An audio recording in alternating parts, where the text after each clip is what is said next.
Hello, Thought Warriors. What is up? Higher Learning is on. It is I, Van Lathan Jr. And it's me, Rachel Lindsay. Rachel, where are you at? I'm in Dallas. And I got to tell you, the reason I stopped, I'm in Dallas. I'm at home. And when I got off the plane, I thought about you. Because it was hot. I don't know Dallas anymore. It is 103 degrees. I'm sweating right now. It is so hot here, and it's supposed to get to 108. This is not the Dallas I grew up with. I don't know this Dallas, and it's slightly humid outside. I didn't grow up with humidity. I don't know this place. This is unfamiliar to me, and I'm not comfortable here right now. This is a trust thing. When people don't trust one another, they tend to react adversarially to everything that people say. No. This is what I'm saying. No. I got off the plane. It was at night. And I got out there and I was so pissed. Because I was like, bro, what the fuck is this, bro? And P. Frank Williams, shout out to P. Frank. P. Frank Williams said, bruh, whatever, you should be used to this. I'm like, bruh, it's dark. It's 4 a.m, 90 degrees in Dallas. And the whole time we were there, oppressive titty sweat weather. Titty sweat weather. Yeah. Nipple sweat weather. When you feel that, you know how disgusting it feels when those little bead of sweats drip down your shirt and you now know your fresh is ruined? Yeah. It's happening now. No, when you take a shower and you still feel gross. Yeah. That's what this is right now. But I'm telling you right now, it's not that I didn't trust you. I'm not familiar with this. I'm used to dry heat. This is very uncomfortable for me, and I don't like it. I might have to cut my trip short. Yeah, well, there you go. There you go. But I am at home. I think the judge just passed out on the couch to sleep. He came home early for me. What does he watch? Does he go in there? Does he watch? I'm going to three things. Okay, guess. Okay. So either one, TBN, he's probably watching like the... No, he never watched that. Bible channel. No, start over. That's my grandmother's show. Okay. No. Does he watch like judge movies, like court movies like The Rainmaker and the Pelican Brief and all of that? No? Oh! No, really think about this. He watches wrestling. You told me he watches the WWE. Not anymore. He doesn't watch it anymore. I'm going to give you one more guess. Just what would the judge watch? Is it like, okay, what medium is it? Is it like a television show? Is it movies kind of stuff? Shows, television Westerns? shows. Yeah. Westerns? There you go. I knew you could do it. Yeah. All of them. All the black and white ones. That's what he likes to watch. Yeah, all old niggas of a certain ilk like Westerns like that. My dad used to, recipes. My dad used to be like, come here, son. Come here. He'd come in there and I'd be like, Dad, Bonanza's cool. I'm not about to do it right now. Okay? Grew up on like MTV's The Grind is on. That's what I'm going to watch. Right? Now, those channels were on lock. We had locks on those type of channels. So you guys never watched like MTV We had Spring Break? parental codes. I had to go to somebody else's house to watch it. It was really embarrassing when people would come over here and they would try to turn on a show and it would be like parental lock, parental code. Parental lock. Except when y'all got to TBN, then it was like, I saw we him never rising on watched the street TBN. the other day. I saw him coming on the hill. Jesus is the...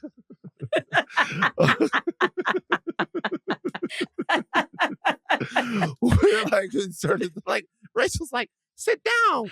They're going to sing Rings of Jesus. This is our favorite part. And you guys are jumping up with ankle length dresses on, and your friends are like, what the fuck is going on in the Lindsay house? All right, we got two guests today. We got Murtaza Hussain. He is going to join us. He's from the Intercept and talk to us about the really dramatic developments in Russia over the weekend. To coup or not to coup? That is the question. Okay. We also it's have not funny, man. It is. I'm just saying. Don't make me laugh about it. To coup or not to coup? Oh, we don't know what happened. We thought it was all going down, and then we were all over it, and then it didn't go down, and everybody's like, "What? Who is the Wagner Group? Yevgeny Prevetskin? Like, who are these? Who's Prigozhin? Yevgeny Prigozhin. All of these people, Wagner Group. I spent the entire weekend learning everything I could about the Wagner Group, and then so are you upset? Then they just you were so invested. You were really upset. It was like it was Wagner this, Wagner that. I literally, I spent all of Friday, all of Saturday investing into Vog. Vogging, Vog. And by the way, a terrible group of human beings, the Wagner Group. Terrible. We're talking about the name that they get from a composer who is Nazi ties. We're talking about their original founder being someone who had not Nazi leanings. We're talking about all of that. We're talking about the weirdest, worst types of battles and proxy wars fought all over the world. Kinds of human rights violations from these guys. These are not the guys that you want to be rooting for. And Murtaza Hussain from the Intercept is going to talk to us about that. That is, of course, our big deal of the day. And then later on, we got Melvin Gregg from the Blackening. Talked to Melvin Gregg about a lot of stuff. So we're giving you the rare dual interview episode of Higher Learning. But don't worry, you're still going to get enough Van and Rach. Rarely do an interview off the top, but, Murtaza is here. It's a big deal. And it's a big deal. So let's get to it. Okay. The entire world has been talking about the events that unfolded or didn't unfold in Russia this past weekend. But we realize that a lot of you don't know exactly what is happening and what is going on. Was there an attempted coup? Is this a spat between the world's most deadly private army and a government? Are Putin and Prigozhin still buddies? Are they pals? Is he still this good old chef for him? We're going to bring somebody in right now who is going to be able to help us make some sense of this. He is a reporter at The Intercept who focuses on national security and foreign policy, CNN, BBC, MSNBC, other news outlets, and has co-hosted the Intercepted podcast. Recent stories from this gentleman have focused on the geopolitical consequences of the war in Ukraine, as well as, key here, the Wagner Group and their use of violence and the sledgehammer symbol. His name is Murtaza Hussain, and we are happy to have him on Higher Learning today. How you doing, brother? I'm good. Thanks for having me on. Okay, first question. We're going to start all the way at the beginning. What is the Wagner Group, and why are they being used as extensively as they are in the war between Russia and Ukraine? So the Wagner Group is a private military company in Russia. You can say it's a mercenary group in Russia, which has a relationship with the Russian government, whereby it's believed to be used as a tool of Russian foreign policy in various theaters in the world. Now, in the United States, maybe 10, 15 years ago, there's a company people may remember called Blackwater. And, when the U.S. invaded Iraq, they had Blackwater as like a supplementary force to their U.S. military, doing certain things there, guarding missions, some defending convoys, involved in a lot of terrible abuses in Iraq too, because they tend to have less discipline and so forth than the regular military. So Wagner, if you can imagine, it's Blackwater like on steroids.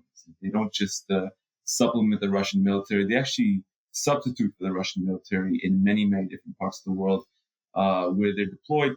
Very extensively, they're deployed in Africa. So there are Russian economic interests in Africa in various different countries. Mali is a particularly important one.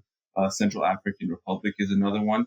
And Wagner is deployed there, and, they secure mines. They partner with the local government, and they wipe out their enemies in exchange for cash.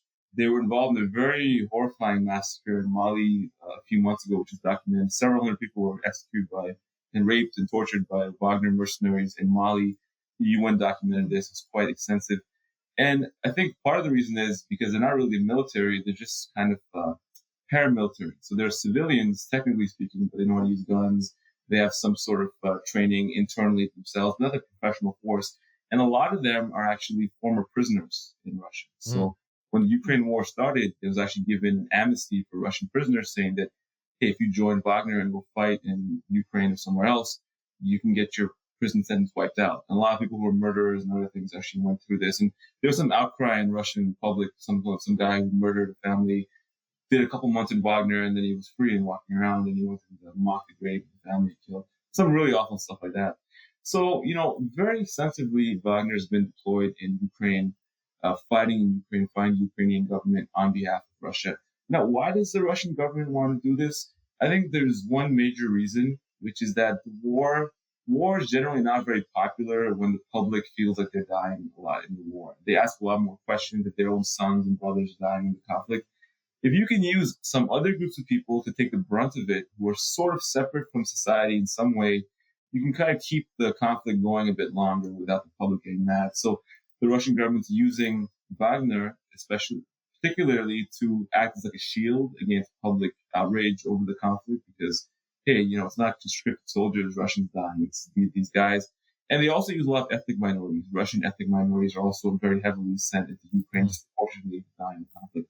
So it was intended as a shield, but very strangely, I think what's happened is that Wagner has become very empowered by its involvement in these foreign conflicts, where it's gaining money and prestige and notoriety, and also in Ukraine, where it's doing the brunt of the fighting, gaining a lot of popularity among some far-right sentiments of Russian society, and then also, starting to have its own interests separate from Putin. And Prigozhin, the head of Wagner, is the one we see now emerging as some sort of rival's power center for Putin inside Russia. Yeah. And I want to pick up on that because you talk about, you gave us like the history of Wagner, and you talk about, the way that they work with the Russian government and the military. So when did things start to take a turn? And why? Yeah, so I think it's quite recent. Over the past year, you've seen the Russian government leaning more and more on Wagner in Ukraine.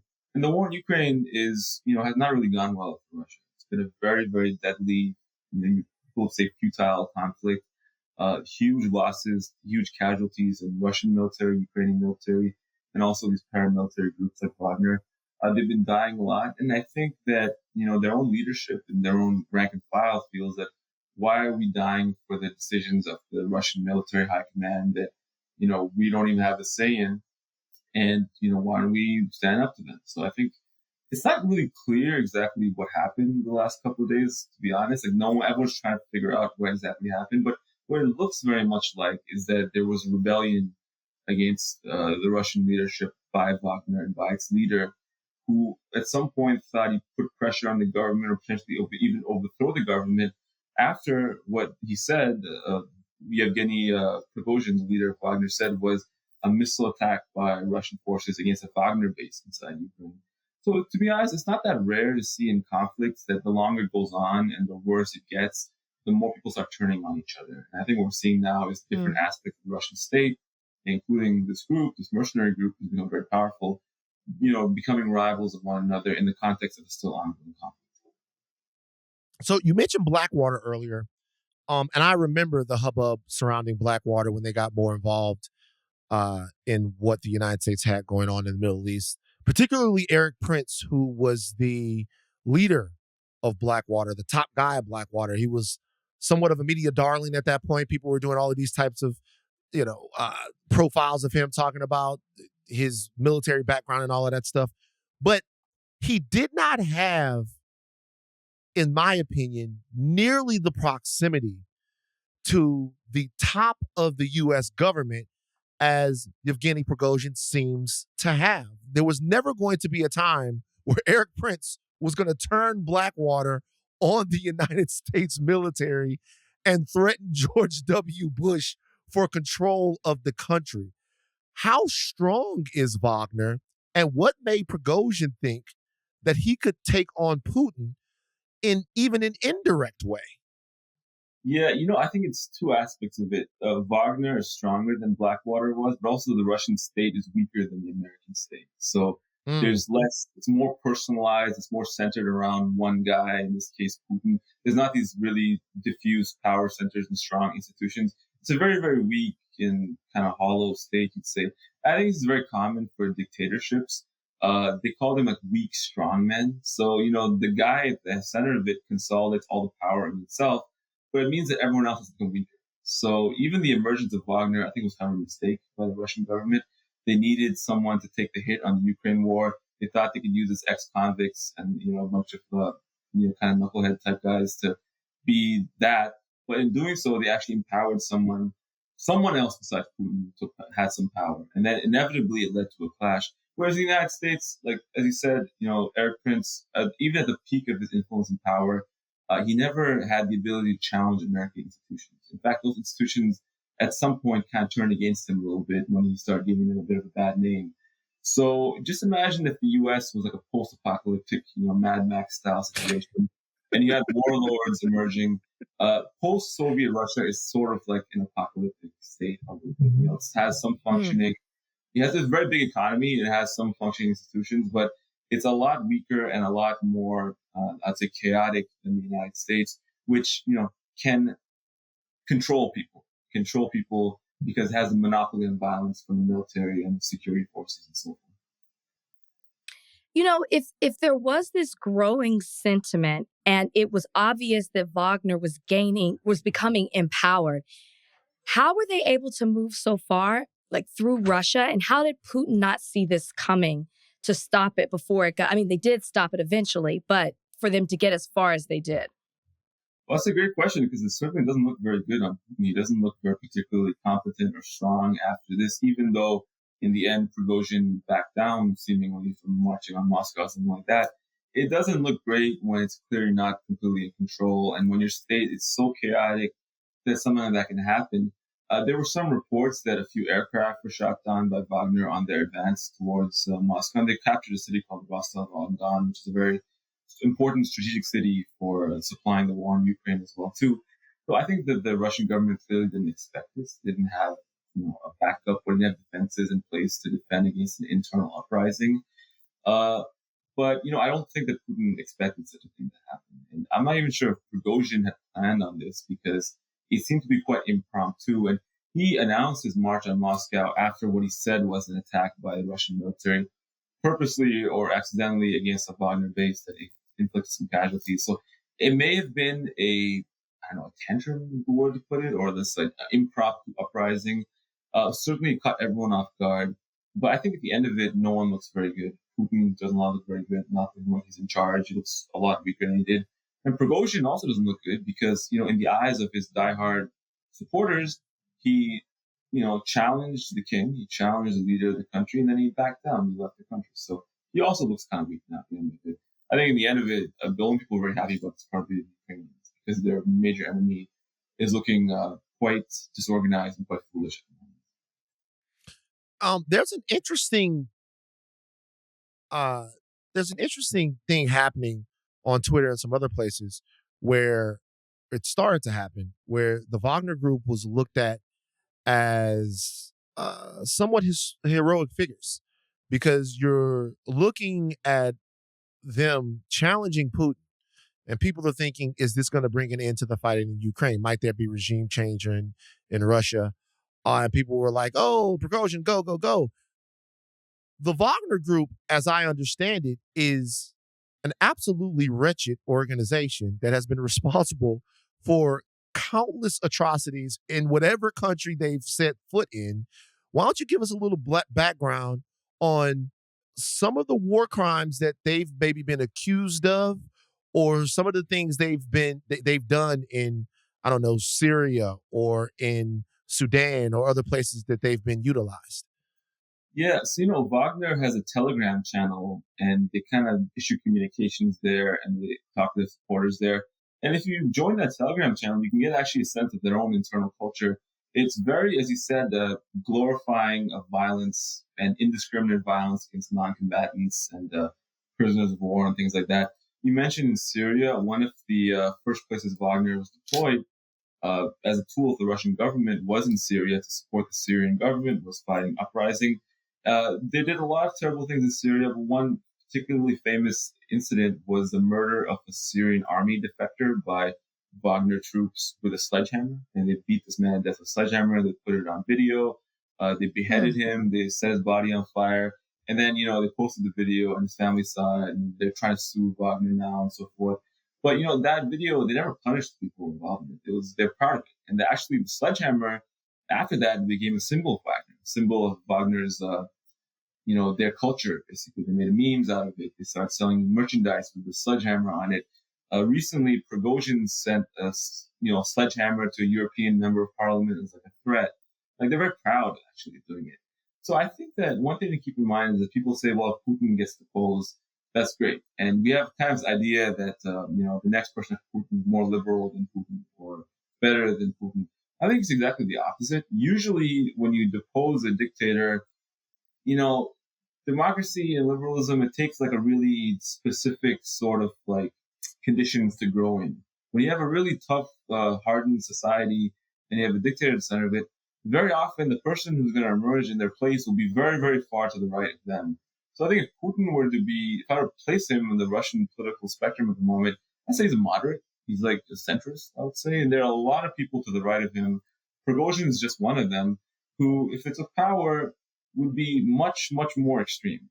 I don't know what they do exactly. They could continue the war in Ukraine. They could, not end it for various different reasons, but they'd be much more extreme, I think, in many ways.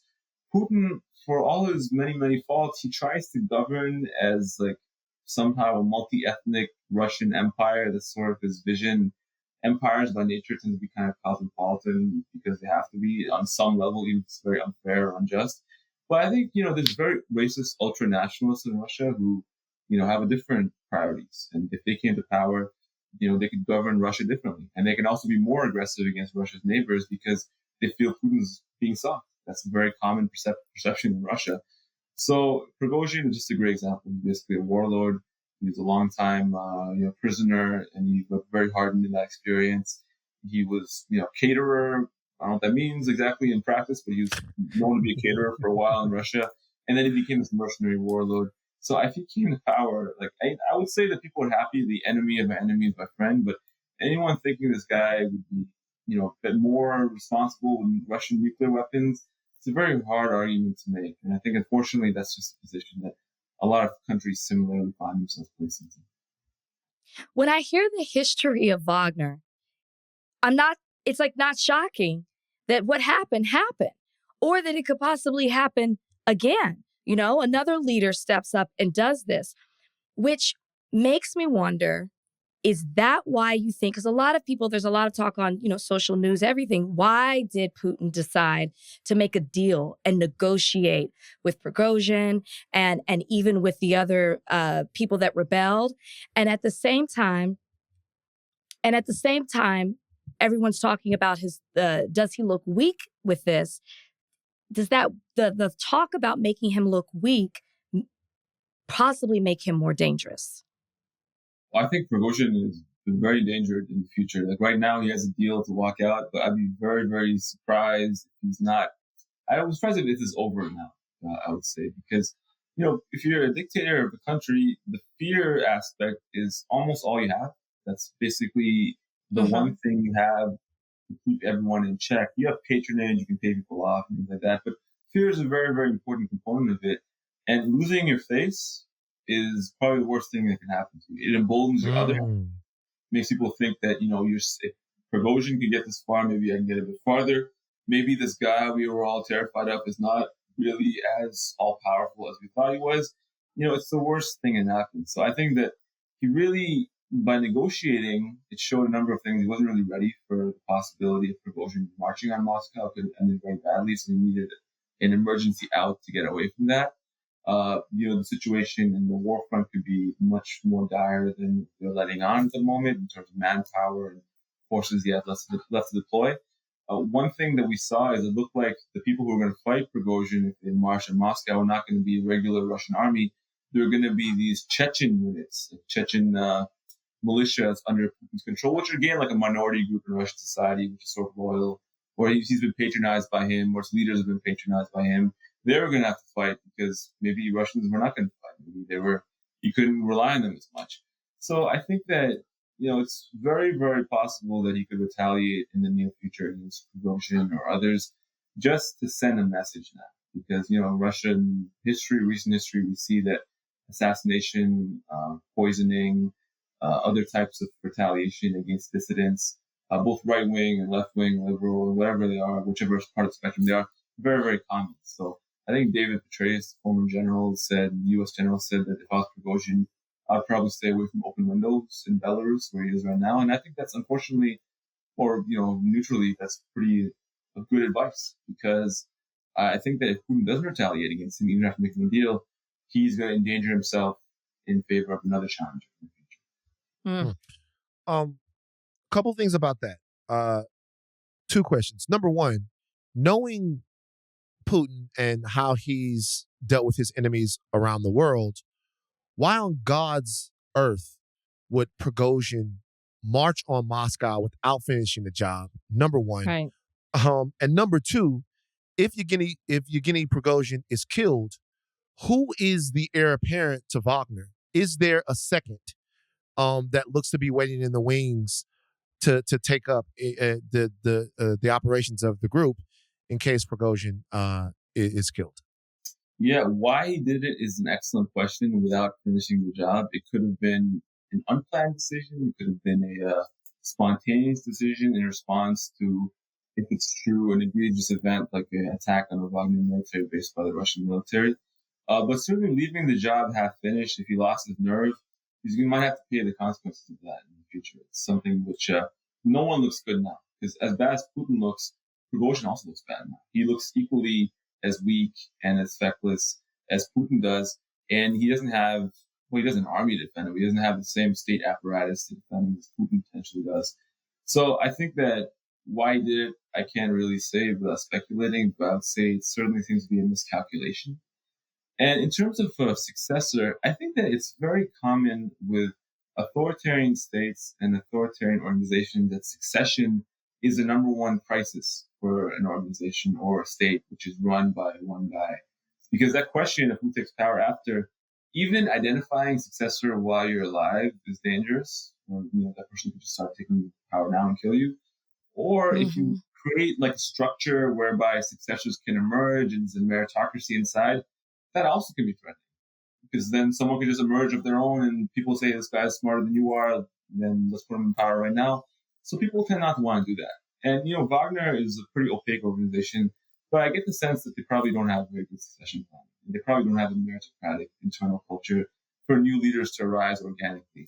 So I would imagine that it's very possible that if he dies, no one takes over, it just dissolves. So it's easier for the Russian government to just dissolve it and eradicate it, as there's some indication that they'd like to at the moment.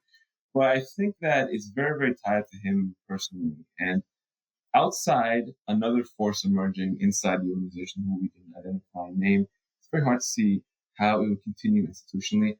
I think that one thing that could happen is that if you follow this spectrum of Russian ultranationalist military figures, there are other guys out there who want to create private military. There are companies like Gazprom, the Russian gas giant, which wants to make a private military. A lot of people in Russia are saying that if you can have private militaries and the state is not all powerful, we better get one to protect our own interests in the country, economic interests, political interests. So I think we're going to see is, rather than maybe Wagner surviving forever, you're going to see a further cracking up and decentralization of the Russian state around different figures and different institutions. And that's not really good for Russia, I would say. You want to see diffusion of power, but you don't want to see a state breaking up with that rival gangs, rival factions. I think those Prigozhin, this debacle showed that Russia is sort of becoming like that. It's becoming like a bunch of gangs. And doesn't bode well for its future development. Last two questions for me. I'll just put them together. I know the United States has come out and said that they weren't involved in this in any kind of way.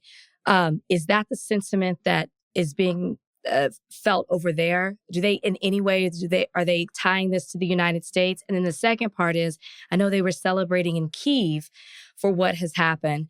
What does this mean for the Ukraine-Russian war?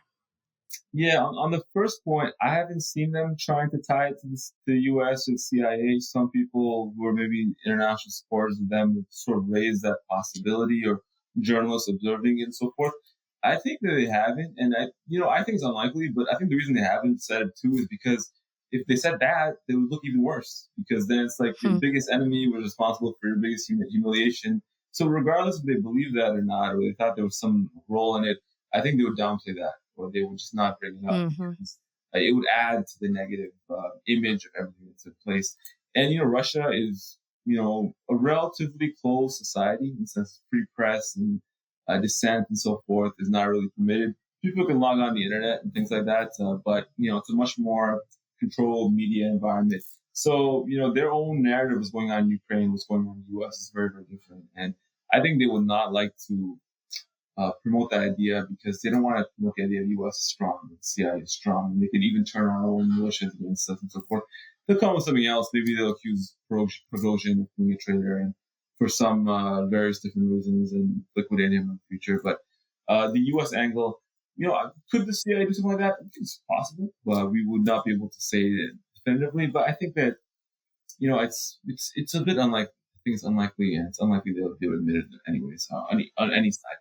To the second point in Kiev, right now it's a very critical time for the Ukrainian military because this summer they launched a counteroffensive aimed at gaining back territories under Russia's control that they occupied when the war started. That counteroffensive has not been going very well. They've been losing a lot of men and material, to gain very, very little territory in this time.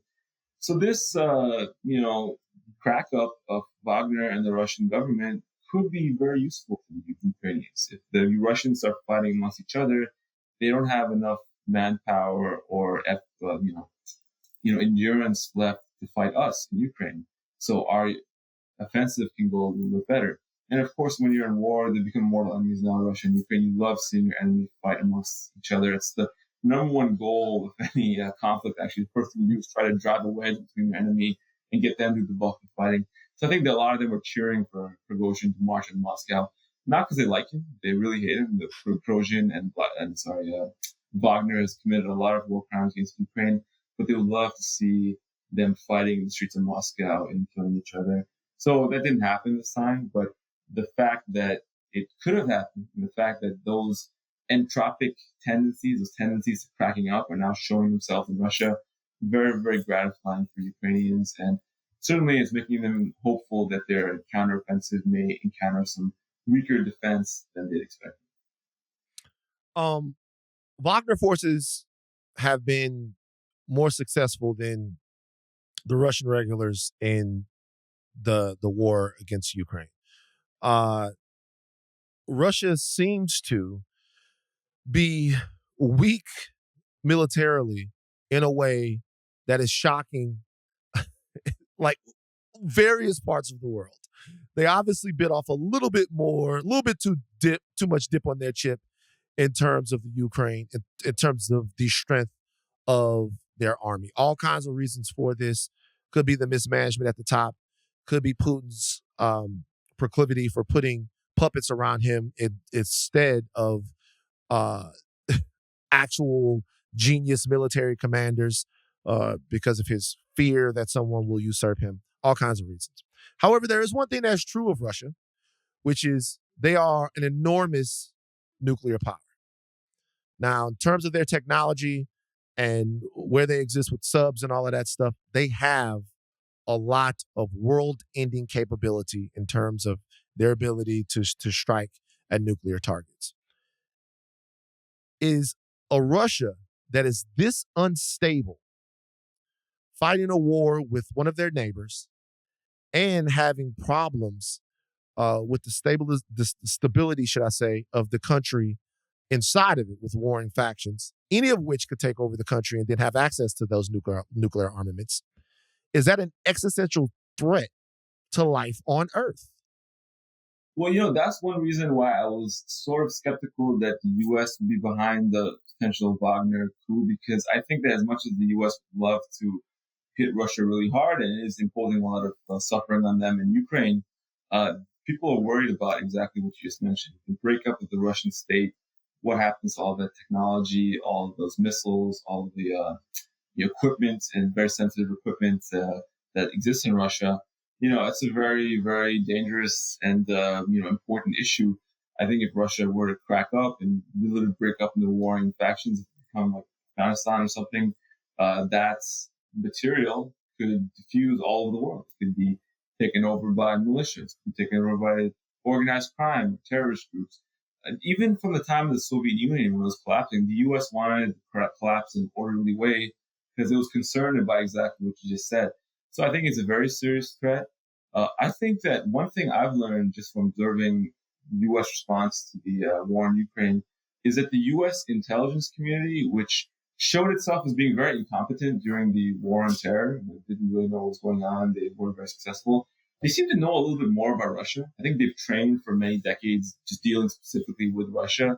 So their understanding of intelligence and, their capabilities are a lot greater. So I imagine they have contingencies in place for what you're talking about. What we do if the Russian government collapses? I mean, where are the nuclear sites? How do we go secure them? I don't think it'd be easy. I think it'd be very messy and difficult. But if they've trained for anything, hopefully they've trained for this, going in, securing that. So I think it's the one reason why we haven't seen greater efforts to kill Putin or oppose the Russian government is because of exactly what you mentioned, the breakup and the threat it would pose to the whole world. And, Russia is a very big country territorially. It's the 11th biggest economy on Earth. It's 120 million people. It's the second largest nuclear arsenal on Earth. Great arsenals of aircraft and submarines and ships and so forth. A lot of that could be very useful to a lot of people. And, if something would happen, you want to see an effort to go and secure it. And, we don't want that to happen unexpectedly. Right. Murtaza Hussain, The Intercept, thank you for joining us. Look how much smarter we are now. We were dumb before you came in here. Now look at us. Like, we know all about Wagner. You know what I might do? I might start my own militia. I might start my own. I might me and you, Murtaza, we get together, we start our own. Why and not we go me? over there. What happened to me? I know you don't want to do it. You know what I mean? You don't want to do it. And we go over there, we take down. But thank you so much for joining us today. And we'll check back in with you if more things develop. Thank you so much for joining us on Higher Learning. Oh, my pleasure. Thanks for having me. Okay. I legitimately feel smarter. I know stuff. Definitely feel smarter. World. Scary world. And I'm really curious is where they go from here. Because everybody's looking at Prigozhin and everybody's looking at Putin. And it's like, what are you going to do? Yeah. Neither one is safe. Well, I think a couple of things have happened. Number one, we didn't get to talk about it that much, but the Wagner Group has really been able to get a lot of things accomplished in the war against war against Ukraine, should I say, that Russian troops haven't been able to do. So the question now, another question I should have asked them is whether or not they'll still be active in fighting this war. It would seem like they probably won't be. See, I thought they would. We should ask that question. I just thought that part of the negotiation was that the reason that Putin's not coming after those people that rebelled is because they will go back and fight.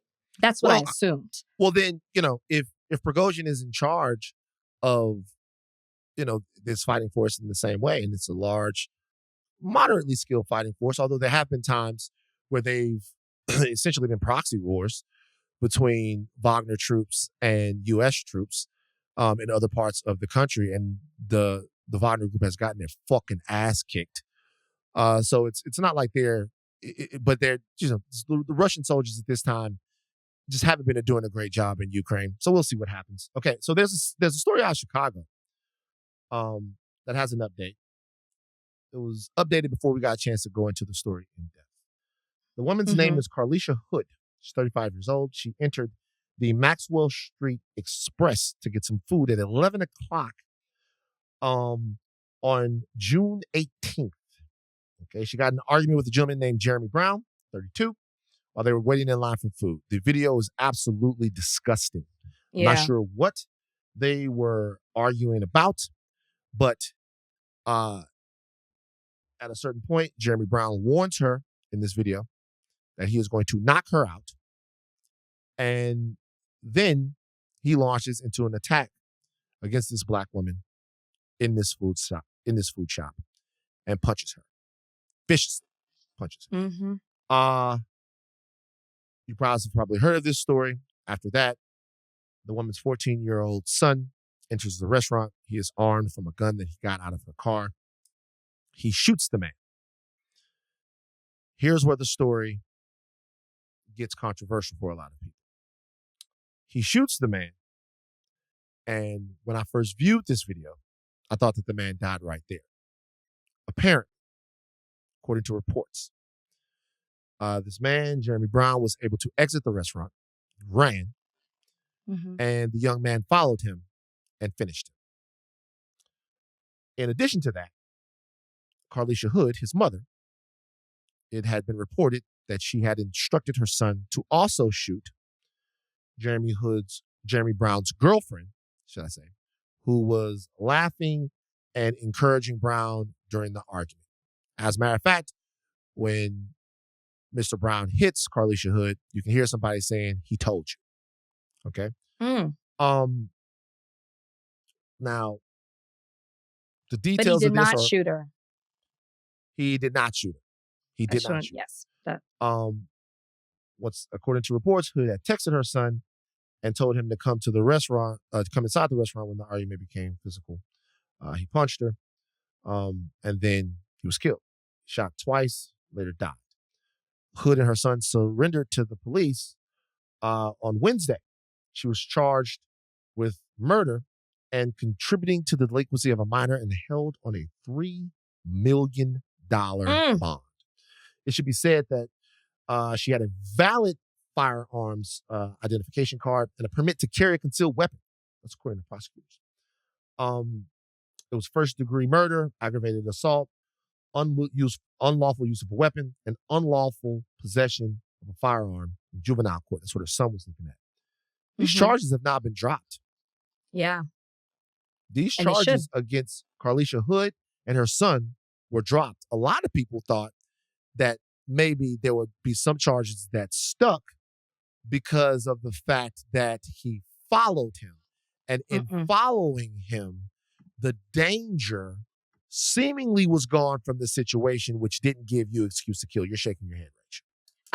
I think that this was the correct call in this instance, because the only thing that when you were hearing the story as things were developing, the whole part about that the mother instructed the son to also shoot the girlfriend, that had been alleged. I didn't see that anywhere other than that supposedly happened. It seemed like it was a he said, she said thing, and there weren't charges that were related to that specific incident or that story that didn't reflect that. But when you look at, Illinois doesn't have stand your ground laws, but they do have self-defense. And it says that if the person believes that themselves or another individual, or they're allowed to use deadly force if themselves or another individual is trying to prevent serious injury or death.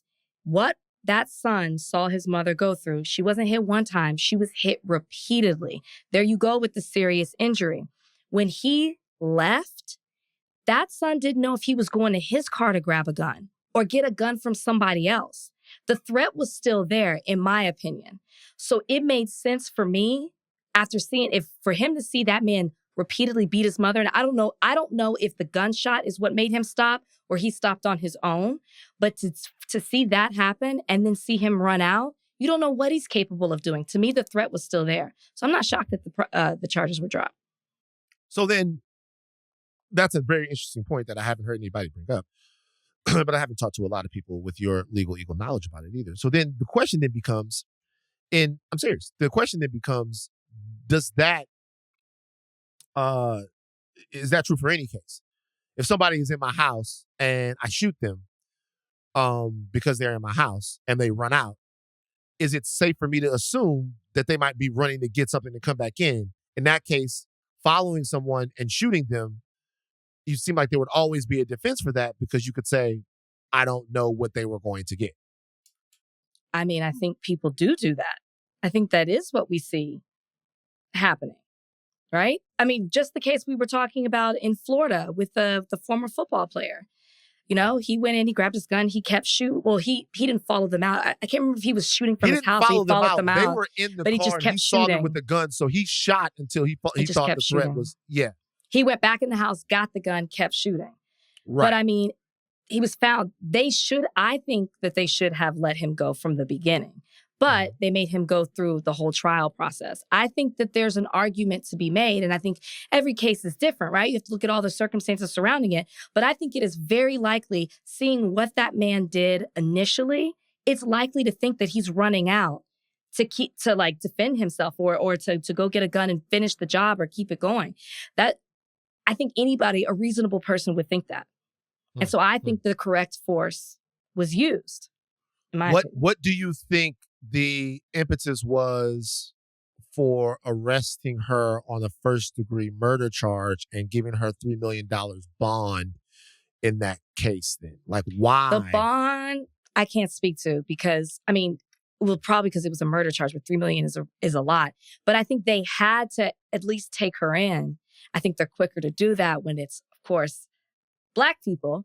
But they needed to get all the evidence and talk to witnesses and do all of that it seems like they rushed to charge her.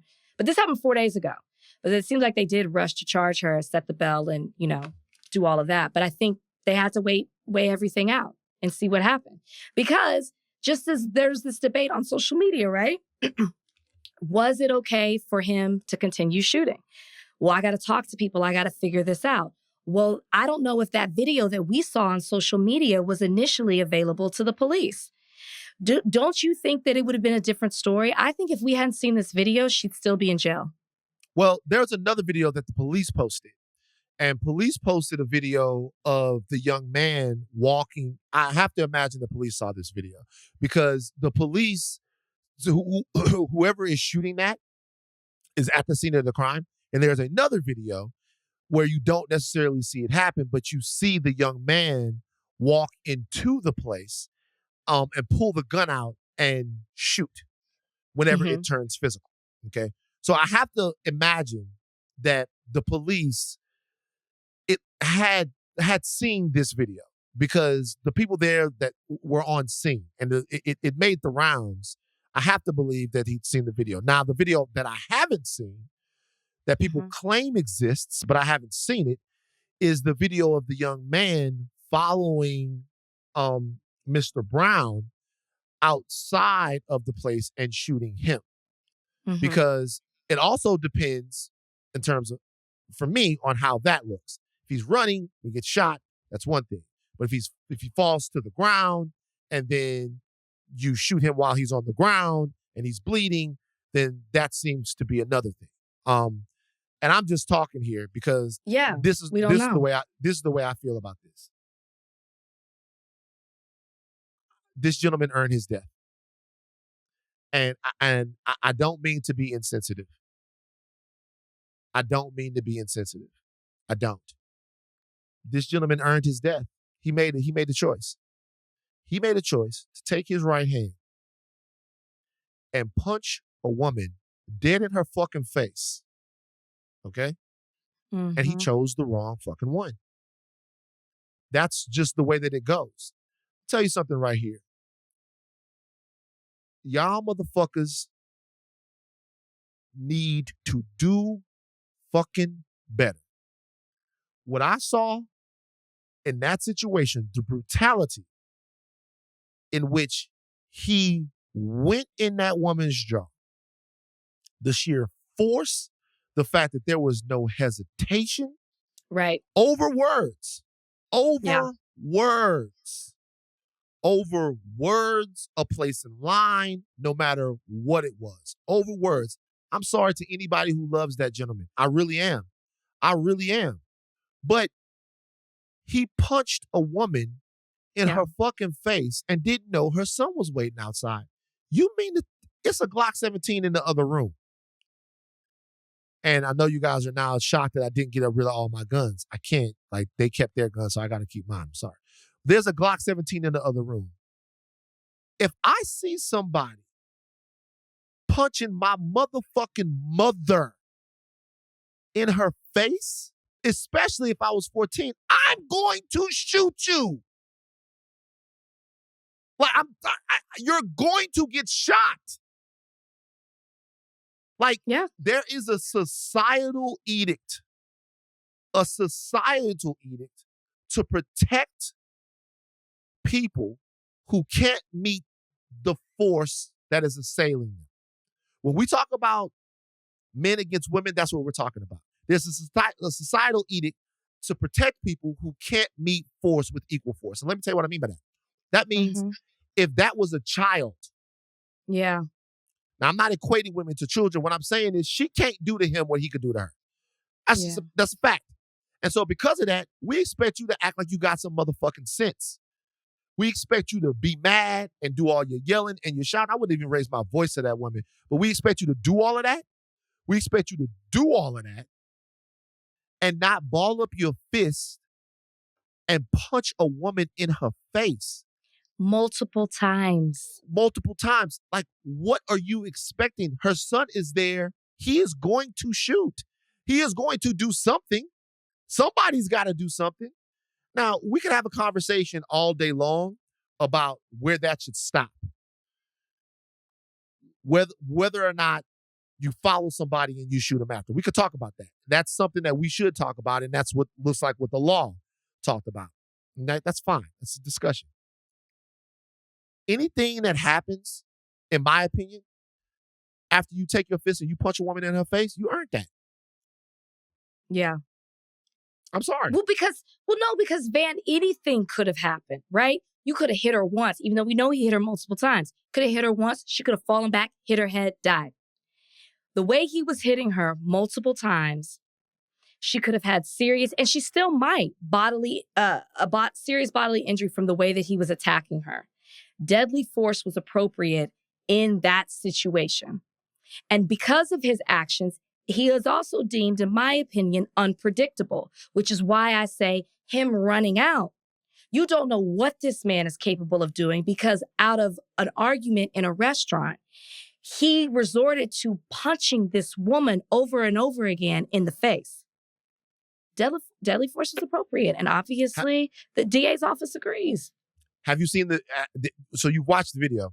Did you see the reaction of the other people that were standing around? Particularly, people have talked about the fact that there were a couple of men there. Just standing.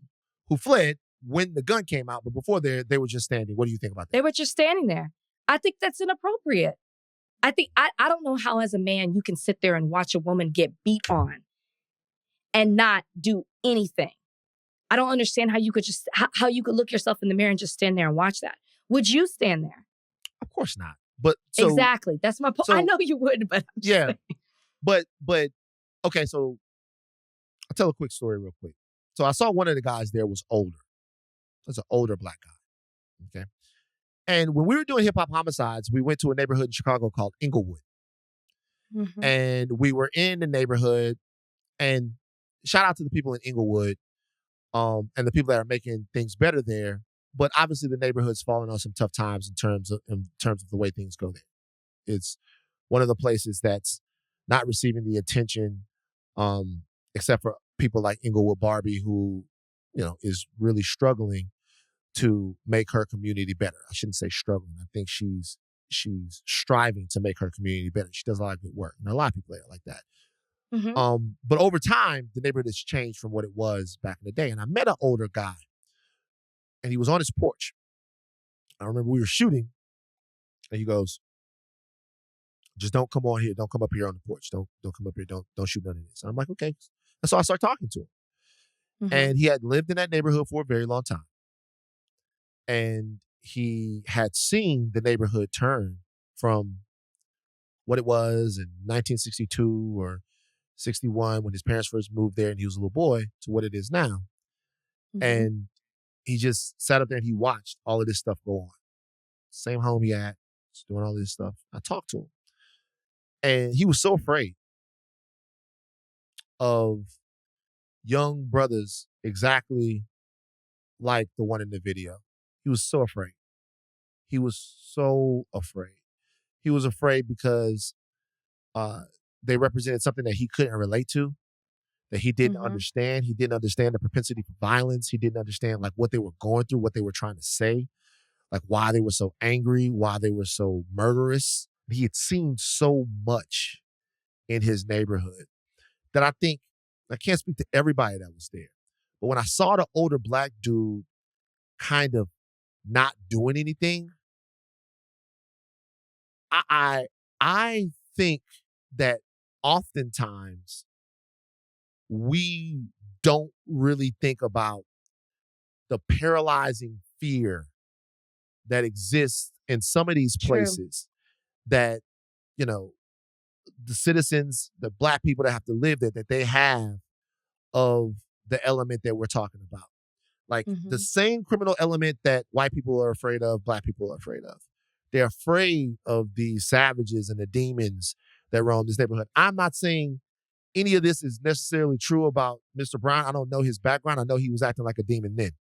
So I can't say anything about what he's been through or what he's gone through. And I know that family lost a loved one and all of that. I'm trying to be sensitive to that.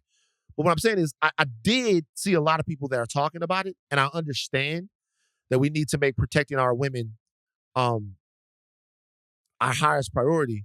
But when I looked at that older guy, I couldn't help but see the dude that was on the porch. I couldn't help to think maybe he's fucking scared. You know what I mean? I saw other people in the comments that go, yo, I saw my brother saw two people getting into it and he jumped into it and now he's dead. I'm telling people don't get in the middle of people's stuff. It's just, it's a tough situation all around. But I can tell you one thing. The person that escalated this and turned this into a vicious, villainous, murderous, violent situation is Jeremy Brown. Yeah. That's who did that. True. That's who did that. I'm going to knock you out. He punched. I don't know how. The loss of life, I get it. I just don't know how to feel any other way than that. I mean, look, I don't want it to be normalized to shoot people while they're fleeing, if he was in fact fleeing. I just don't want, because that opens up too many situations. We've talked about this before. If the dynamics here are different, if the racial dynamics here are different, and you're trying to get away, and you get shot, and we're gonna have a different conversation.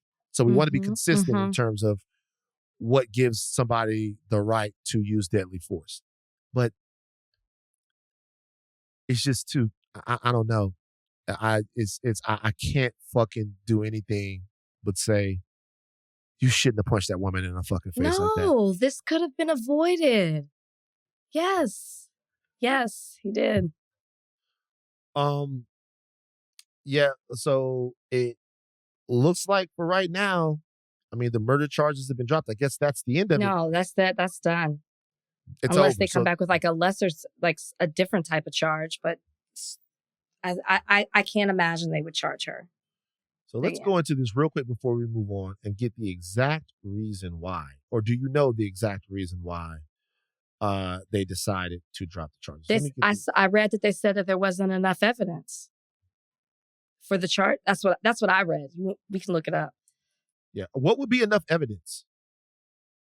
Well, I mean, to prove the elements, like if the DA doesn't feel like they have the evidence to prove the elements of their case, the elements of the charge for in this one, like murder, then they're not going to move forward with it. Like if they just don't think that there's enough. They might have talked to enough people who were like, listen, he was defending himself. Listen, he was, this is what happened. This is what we saw. And if they don't think that they can prove their case, they're not going to move forward with it. I wonder what they would have learned that would have made them move off of such, because it was a first degree murder charge. I think it's video. I think they saw you talked about, you couldn't imagine that they haven't seen the video. I think they did. I just think they saw it after they charged her. So I think they were quick. Okay. I think they were quick to charge her. Based upon the facts, evidence, and the law, we were unable to meet our burden of proof in the prosecution of these cases. Kim Foxx, somebody who's been, in the news before. Kim Foxx is the DA there, the Cook County State's attorney that decided not to charge here based upon our continued review and in light of emerging evidence. Let me tell you what has to happen. We're going to move on, but let me tell you what has to happen. We have to have videos to get off every time. Yeah. But let me tell you what has to happen here. It says you have the right to use deadly force to stop that force against another person, and that's exactly what happened in this case. Exactly why the state's attorney office dropped the case. Yeah, there you go. And a lot of people saying that murder charges should have never been approved in this case. Interesting. No previous criminal record for Hood or her son. Not that that matters. And the gun was legally registered. Registered. It shouldn't have been. Up.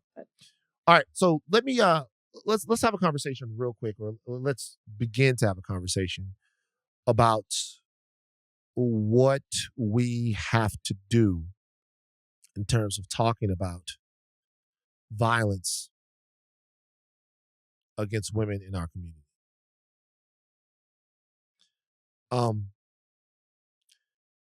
It seems to me that increasingly there's a generation of young black males that doesn't mind slapping the shit out of a woman. Just being honest with you. You think that's new? I think that I don't think that's new. I think in this way it's new. I think that domestic violence has always existed. It's always been prevalent. But I think I don't remember being in high school and being in even college and before then and just watching a bunch of dudes fucking tee off on ladies. Like we didn't have social media. No. But I'm talking about what I saw with my own eyes. I saw plenty of fights. I saw plenty of fights. I saw plenty of dudes talking shit to women. I saw plenty of shit of girls talking shit to boys. But I just don't remember. This is anecdotal. I just don't remember a lot of times like dudes just hauling off and beating the shit out of fighting girls. When I hear stories from family, it seems that this is nothing new. Interesting. Truly, I do think domestic violence. Domestic violence is domestic violence is always been. So you're more so talking about like the randomness of it. I'm talking like with about strangers. I'm not excusing any domestic violence situations. I do think it's in a different trough in terms of I guess it's not. I'm talking about just it's okay to hit a woman over a dispute. Like in a line at a thing. I'm seeing it in school now. I'm seeing videos of young men punching on ladies, and growing up, I did not see that. I'm telling you, I've seen a million times women into it with men, all different types of places, in Baton Rouge and here in all different. When I first got out here to LA, just like beating up on a woman. Like punching the shit out of her, mixing on her in front of everybody, in front of everyone. Do you realize that my dad would have shot that man to death? Like it would have, you know what I mean? It would have like, or if not shot him to death, because here's another thing. If people jump in and stop that from happening and did that the way he's talking to her, maybe nobody dies. Yeah. I don't have, what I'm saying is there's something that's happened. There's something that's happened, in my opinion, to where this is more normal than it used to be. It's hard, and you might be right. It's just hard for me to look at it that way when I do think there's a history of that. I think it seems more prevalent because we have more access to video and audio in ways we didn't before.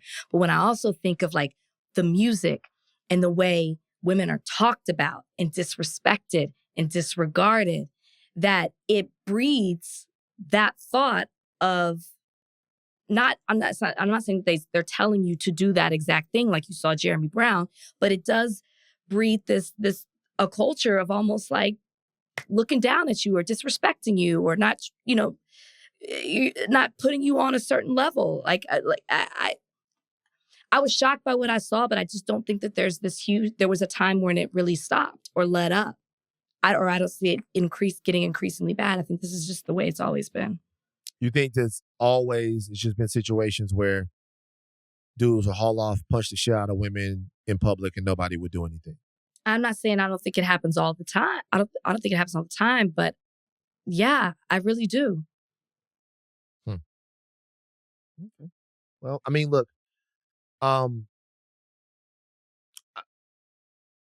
just moving on, I do think that men are shitty. Men are shitty. They are. They're shitty to women. We're shitty to each other when we're competitive and all of that stuff. Men, we're shitty to women. I do think though, like for me, my father, who we've talked about on this podcast in terms of the fact that he wasn't always a good husband, would lose his fucking mind if he thought that I was hitting a woman. Like, I couldn't fight my sister. Like, I couldn't fight my sister. Like, my sister, I couldn't fight. And Ebony had the dogs. She'll give you the bing, bow, boom. And that sort of don't hit a lady, it just doesn't seem to be that big a deal anymore. And why do you think there's been an increase? What do you think it is? Do you think it's because the whole people might say, "Oh, you want to be equal? Oh, you think you want to act like this?" Do you think it has to do with that? I think it's not necessarily because that makes it women's fault, right? But you're looking at a man who would hit a woman. I'm not saying that that's what I'm thinking. Do those men who would do that have that mentality? I guess is what I'm saying. I think there are a couple of things at play here. Number one, I think what I said that I had was a father who prioritized, as flawed as he was, not being violent against a woman and not hitting a woman. So I think that's one thing. I think it comes from an older generation. And I also think influences are different now. And like, if you hear in the song, "I'll smack the piss out of bitch," I'm not blaming hip hop. Okay? I'm not blaming hip hop. But what I'm saying is, it seems to have been punching a woman in an argument seems to have been culturally decriminalized. It seems to be something that, for whatever reason, and we should talk about this, it's not a taboo anymore. For a lot of the younger brothers that I'm seeing out, in some way, punching a woman has been culturally decriminalized. And, you know, for me, any type of violence in that situation is bad. I don't want to see women smacking the shit out of men. You know, sure. I think that was culturally decriminalized a long time ago, but it's just not the same. All right, we move on. Yeah. I was about to say, look at the way people were defending Tory Lanez. Yeah, it's just not the same. Okay, real quick, updating the Jonathan Majors case. And I know that it might be triggering for some that these are coming back to back, but the lawyer for Jonathan Majors has blamed the NYPD and racism for his domestic violence arrest. There's an article on the Insider that, if people are interested in this case, that they should read. In this article, it talks about what Majors and his attorneys say is a mountain of evidence that will exonerate Jonathan, not just get him off reasonable doubt, like exonerate him. And some of this stuff is very specific. Of course, the lady that Jonathan Majors is accused of assaulting said that he broke her finger, he choked her, all of that. There's a reporter from the Insider that claims to have seen evidence. It's the only reason why we're reporting on this right now. They claim to have seen evidence that points to the fact that when Jonathan Majors left the lady, that she was fine. They have video from inside of a club where she appears to be using her finger. They have the fact that she met people that same night that she got into the argument with Jonathan, and they went to the club and they bought a bunch of bottles, and they have her dancing and fist bumping the DJ, and it doesn't look like she was hurt. And what they're saying is the next morning, she had some sort of nervous breakdown, and when she had that breakdown, she was drunk, she had some pills, and she must have hurt herself at that point. The cops came, and according to Majors, his attorney, and from what the Insider reporter saw, that the police officers were dedicated to the notion of taking Jonathan Majors to jail. They even asked, how can this guy afford this place? The drivers of the vehicle that night are going to testify. It's what they say, according to what's in there, it seems to be a lot. We talked briefly about this. We don't want to spend too much time on this, but we reported some of the advancement in the allegations, so we want to report this too. You had a question that I think was really interesting, Rachel, around like if all of this stuff has been seen by a reporter. Well, yeah, like we're sitting here talking about the case in Chicago with Carlisha Hood, and we see that the DA dismissed charges in that case because they, after reviewing certain things and the emerging evidence that was out there, they decided they didn't have enough to move forward on their case. So in reading this article, which is very, very detailed, you hear about new witnesses, new video, and this writer has a reporter has allegedly seen apparently, this. Apparently, Jabari, just last thing, when asked by which that's the name of the lady, when asked how she hurt herself by people who arrived on the scene, apparently she said, "I don't know," 19 times. This is all in the article. This is what they're saying. Apparently, there are transcripts, recordings, all of that stuff. That's what they're saying. Nobody's seen it yet, except for the writer, except for the Jonathan Major's defense and the writer of the article. Yeah. And so with all of this, you know, based on what I said before when we were talking about the Chicago case and all this evidence that's emerging, I'm wondering, then why is the DA moving forward? For some reason, if they are, they feel that they have enough information to win their case. Otherwise, they would drop it, especially with all the media attention that's surrounding this case. Everybody's watching them. So to me, it's just interesting to hear all of this and this reporter saying they saw it, which to me seems very damning against the person who's, you know, accusing Jonathan of all these things. Sorry, I'm forgetting her name. It seems to go against all the things that she alleged in her initial complaint. I just don't understand why the DA isn't dropping the charges and why they're moving forward. So does that make you think the fact that the DA isn't dropping the charges, does that make you think that perhaps either the evidence isn't as strong as the defense says it is, or is there a chance that the DA has other things that we don't know about because they're not playing the media game? Okay. Both. I absolutely think that because they don't have to share everything. They don't have to give everything. They don't have to reveal their entire case to the defense. So I think that they have something that we don't all know about, and they're moving forward on that. And I think that that information that they have potentially weakens what the defense has. That's what I would assume. Because why else would you move forward? Because when I read this article, it's like, okay, what are we doing here? Why are we still moving forward with this? You know, I do know that domestic violence charges in New York, it's like once that is out there and there's a complaint, even if the person, the victim, the alleged victim, if they recant their statement, New York, they're still going to move forward with the case. They're still going to move forward. But if there is evidence that contradicts it, or they don't have enough to move forward their case, they will drop the charges. And for some reason, they're not. Is there any one piece of evidence that right here could be lockstep damning either for or against? Like what would be so strong that they would still move forward, and what would be something that would be strong enough? What of what you've seen would be strong enough to make them go, if it all exists the way that they say it does, to make them go, we're out, we're dropping the charges? I don't know. I mean, maybe there's, I have no idea. I can't speak for the DA's office on like what they would specifically need, because there's a lot of information here that seems to go towards Jonathan. And I say this, that I've said this before. A part of me understands why Jonathan's attorneys keep trying this in the court of public opinion, because his reputation is being tarnished by all of this.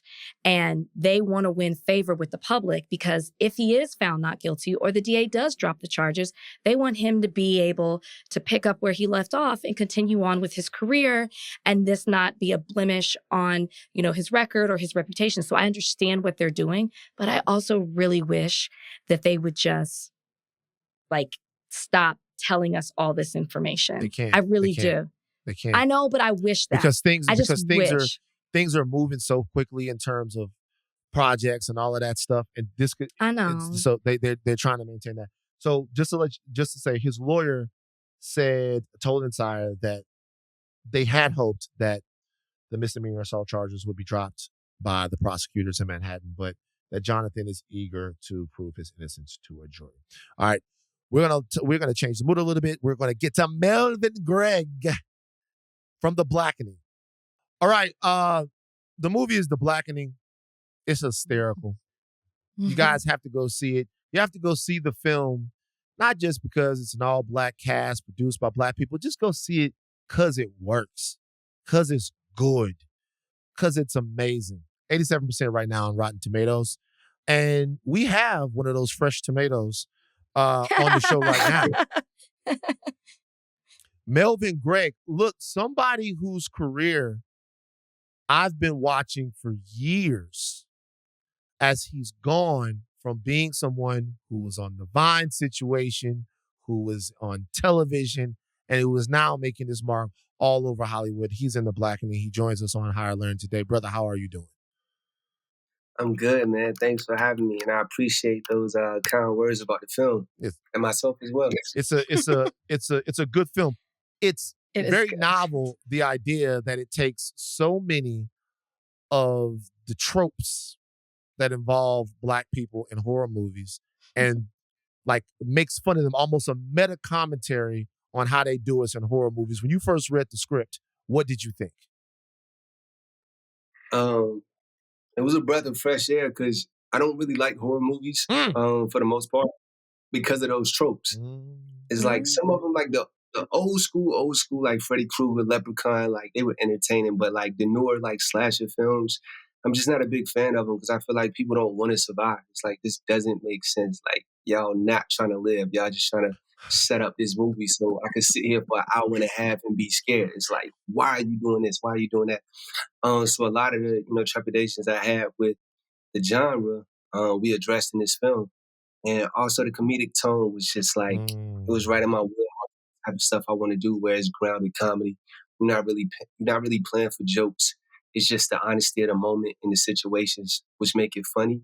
And I felt like our audience, the black culture, feels seen in this movie, not just being seen on screen, but also having a voice. You know what I mean? Like, I felt like a lot of our characters were the voice of the audience while on screen. It's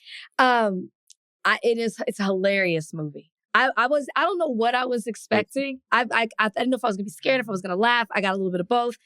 But as I was laughing, I couldn't help but think, if I was watching this and I was with white people and they were laughing just a little too hard, would I feel a certain way about some of the comedy in it? Do you think about that when you're doing this movie? Like, how, because I know you talk about it being for us and the culture and what it represents, but did you think about that? Or does that even, or do you care?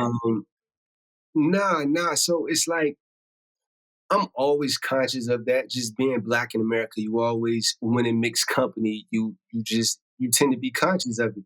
And shooting this film, it didn't feel like that. It didn't feel like we were in mixed company. So we were just unapologetically ourselves. And Tim kind of set the stage for us to do that. And the script was written in that way. So we shot what we felt was right.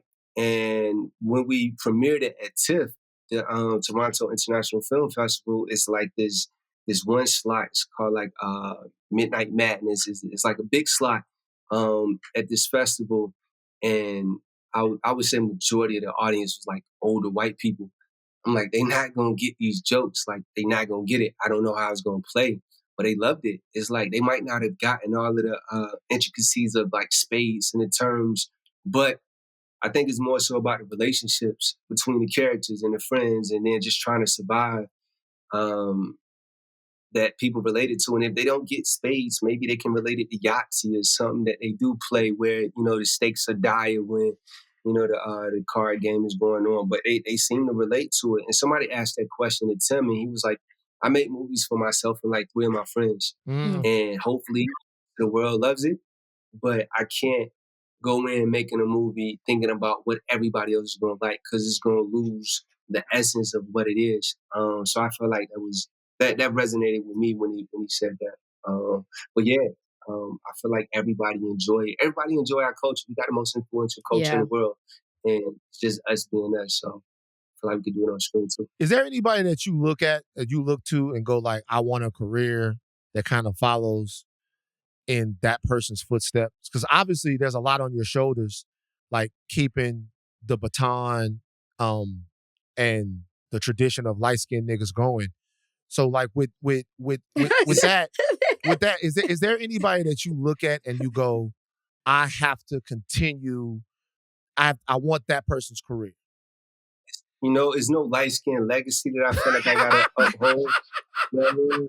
Like, coming through the gates, I was like, I need to break down all of these walls that's holding us lighter complected brothers back. You know what I mean? I don't want to just be. I just say early on, I want to be Jada's dream man. I want to be able to do the Will Smith shit, but have the edge of Tupac. So you know, Jada, bruh, Jada just somewhere right now. Jada just went, ooh. Just even with somebody putting that out in the air, she went, I never thought that person. Woo, man, that's crazy. You know, so like, yeah, I don't want my careers to go that path, but I want to be able to do the commercially successful stuff like Will, the 4 Quadrant projects. But you can't see Will do a Tupac project and take them serious, and that's something like. It's just an edge that Will don't have. Even when he slaps somebody, you like, all right. You know what I mean? It's like, damn, it wouldn't have been me, opposed to it happening like, you know, a Tupac or whatever, just somebody without the Will Smith vibrancy. It would have been different. And I feel like that translates on screen. You know, you give too much of yourself to the audience, they can only really see you in one way. And I grew up a huge fan of Tupac. My favorite movie, you can probably see it, is Juice. You know what I mean? Bishop in Juice was the character I looked up to as a kid. God damn, Melvin. Hey, man. Melvin, that nigga was nuts. Okay, oh, well, explain Lord. why. Melvin, why? Why did you look up to him? Probably I can't come and give you like something that sound good. He was an anti-hero. I relate. I don't relate. Wait. You feel like Bishop. See, that's why I like Melvin. Melvin, one of the realest. You feel like Bishop from Juice was an anti-hero. He was killing all his friends. Yeah. He was, but the story followed him. Stories all the time want to follow. Hear me on this, man. Stories always want to follow the good guy, and everybody doing the right thing for the right reason. But that's not the world we live in. Think about video games like Grand Theft Auto, right? Everybody play Grand Theft Auto, Call of Duty, all of that. Nobody going around being a police officer on Grand Theft Auto. It's true. Picking people up in an ambulance, arresting people. Everybody wants chaos. Like, people live for chaos. So to be able to play that character on screen or follow that character is more interesting to me. That's why I enjoy like characters like Man Boy and even though I don't even be a bad guy, but it's like being bad is fun, and if you can do it with no consequences, like playing a video game or doing it on camera, like shit, why not? Being bad is fun. If they in the age where like they're doing remakes and they're reimagining films, if they do that for Juice and they ask you to play Bishop, would you do it? No. Okay, why? No. Why? And should they remake it? Hell no. No, they shouldn't remake it. Like, I got mixed feelings, but I ain't gonna say I got mixed feelings. I don't love all of the remakes. For some stuff you could do it, but some of these classics that weren't even really big IPs, they just trying to do it to get us to tap back into. Yeah. Like, these movies did $10 million in the box office. Like, you only remaking it to put on a streaming service to hope that we come and tap in. It wasn't a big film like a I can't think of it. The movie I'm thinking of right now, the Tom Hardy movie where they out in the desert with the big machines and tanks. Mad Max Fury Road. Yeah, something like that is a big IP you could remake, or like Star Wars, or reboot, that type shit. But like some of these smaller movies, I get why they do it. But Juice, I mean, they killed it. Why try to redo it and then I agree. Try to compare ourselves to that? They do a stage play right now, actually, for Juice. They do one stage play for Juice, and they do one for New Jack City too. New Jack City too, yeah. They're doing a New Jack City. They got Alan Payne back. Shout out to Alan Payne for the Juice New Jack City New Jack City play. Look, you know, one thing I liked about this movie is we talk a lot about diversity, but we don't talk about the Mm-hmm. diversity that we have inside of the culture. Like Rachel and I are alike, but we're also different. You know what I mean? I'm Watch not it, gonna get man. into it. Mm-hmm. I'm not gonna get into Watch it. it. I But did feel seen, though. I did feel seen in Right. this movie. But this movie like leans into the fact that it's all different types of Black people, and that's very, very important. When you read it, was that something that jumped out to you? Because as soon as I said that, I saw you shaking your head. Like, do you like movies where you get to be? Because like, if you're in Juice and you're a Tupac, there's got to be a Omar Epps. There's got to be a Black guy or a Black lady that might be more conservative. I think a celebration of us is a celebration of every different part of who we are. I think the Blackening gets that right. Thank you. Now, when I first read it, it didn't jump out to me in that way because nobody was really cast. So I'm just kind of hearing the characters through like my own personal lens. And it's like, I don't know. I know all of these people, so it's like cool. I'm feeling like, okay, this is culturally accurate, but I didn't realize the representation that it was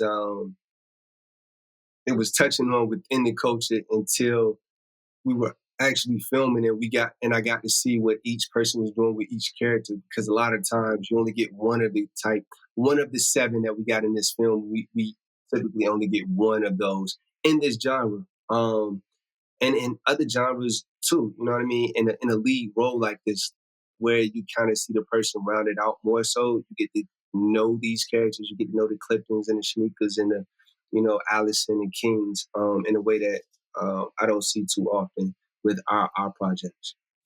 I read that you said you don't want to be known for playing the same type of character over and over again. Mm-hmm. What was it about King that drew you to want to play this character specifically? I think that the artist in me wants to, of course, like feed my ego of being this super diverse actor and touch on so many different things. And I do.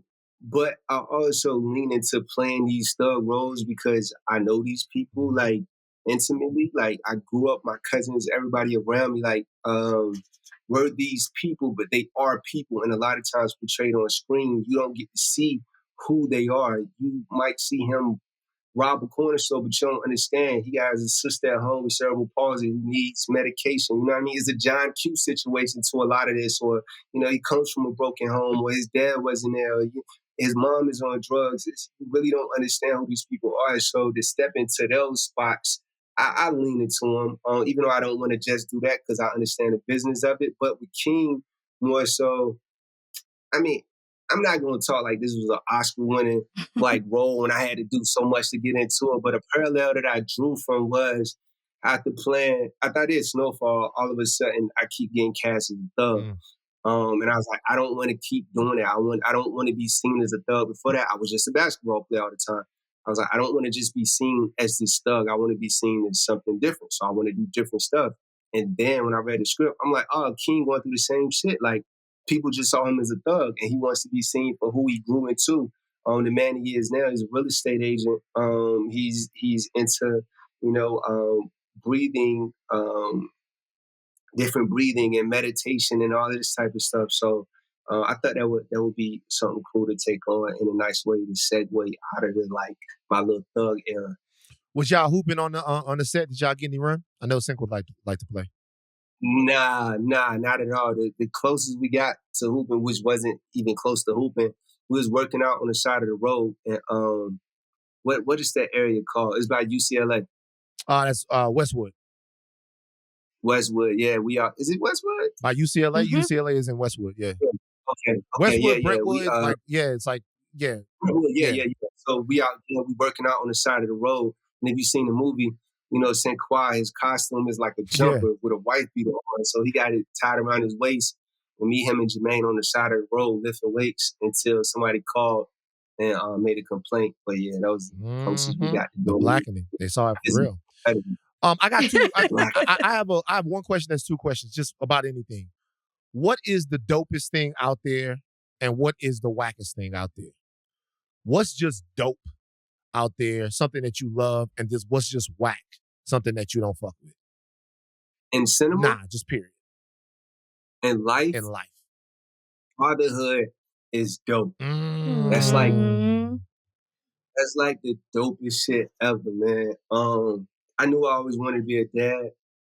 And I think that was just the narcissism in me to create another me that I could raise up to be better than me.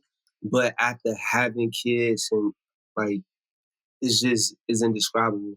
Like my happiest moments come from, moments I have with my sons, and like my most emotional moments comes from just putting them to bed at night, knowing I can't see them till the morning. Fatherhood is the dopest shit by far, and it made me hypersensitive to so many things. Relationships on different sides of the spectrum of fatherhood. I look at dads different now. I feel for sons different now. I understand that relationship and how it's needed and why it's needed and how people are affected when they don't have it. And it's dope. It's dope. What's the wackest thing out there? Man, I hate just this I don't want to say generation, but just like the social media shaming and judgment of people. You know what I mean? How people so quick to talk down on other people. And a lot of times it don't even be real. They just be looking for somebody else in the comments to relate to them so they can have some engagement and have somebody to talk to. But it's at the expense of putting somebody down most of the time. I think that's whack. Like, yeah, I think that's super whack. I get it. Yeah, and agree. Something that I saw that you're doing, you volunteer with the NAACP Teen Arts Department. Can you talk about that and like what's the work that you do with them? Nothing. I don't know where that came from. Oh, really? I saw that before too. Okay. Yeah. I mean, I'd be down to help out. If I did, I probably would. I'm sorry. But at least you saw that out there too. Yeah. I mean, I'm down. I was like, oh. My PR probably hit me like, no, you did. Remember you did this? Oh. Okay. No, then tell me what you are working on next. How about that? You tell me. Oh, me instead of me trying to tell you what's coming up for you. What are you working on next? I'm writing heavy. Like my main focus right now is writing. Like the same way I was able to create content online and just control the narrative of what I wanted to do. My goal has always been to do the same thing in a traditional space. And I know that's just going to come from me writing. Other than that, I have a film coming out in October called Story Ave. Cool little movie. I get to play a juice type, a bishop type character. But now it's a real cool film. Director Aristotle Torres. It stars Asante Black, myself. Oh man, it's cool. It's October 9th. Blackness just came out. Yeah, that's about it for now. It's just writing, developing. I'm on strike, so I'm not writing. Not writing. Yeah. You're not writing. You're not writing anything. Right. You're thinking about what you might write when they. Yeah, you know what I'm saying? Because we ain't wrote nothing today. It's not like I got 6 pages done. No, anyway. So look, I got 2 more questions. One is bullshit, but then the other one, I really want to hear what you got to say. And before I even get to these questions, I want to let you know that we were in a movie together. We co-starred in a movie together. We did. Was it Sharknado? No, come on, bro. You know what I'm saying? What was it? We were High Flying Bird, bro. I was in that. You were in High Flying Bird? We was in High Flying Bird together. So shout out to me. We co-stars, bro. That's why shout out Steven Soderbergh. Castmates, High Flying Bird. Okay. That's how myself and Yvonne Orji and Jay Farrow are like with this film. Like we're in the same film. Right? Yep. Don't really. Yeah, right. It's true. Now let me ask you this, because there's a show that just wrapped up. A lot of people know you from. That's Snowfall. Okay. Mm-hmm. Snowfall is a show that is well acted, that is well produced, that has captivated audiences for the time that it's been on. However, it's gone noticeably unrecognized in a lot of the awards and in the year's top lists and the this and the that. Why do you think people don't view Snowfall as prestige television in the same way other shows on FX are viewed or other shows in the landscape are viewed right? Why doesn't Snowfall get that same love? The performances are amazing. It looks amazing. It's had a coherent, amazing story through the entire time. You were great. Eamon is great. Damson is great. Everybody has been great on the show. Why do you think, and I've heard you talk about it before, why doesn't Snowfall get any awards recognition?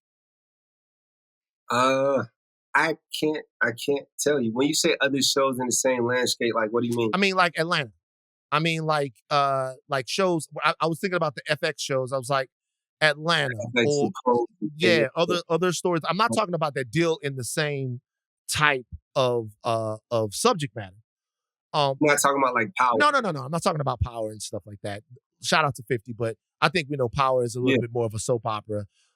Snowfall takes itself a little bit more seriously, I would say. And it's dealing with a lot of things that historically were very real when you're talking about the Contras and things that happened in the 80s. That's real shit, historically accurate stuff that they're talking about, but it doesn't seem to be met with the same seriousness as some of the other shows.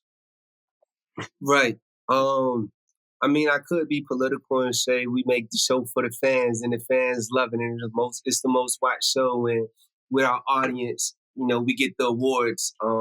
But past that, we all understand the role that getting these nominations plays for the people involved. And as conversations I've had with other cast members, we don't know.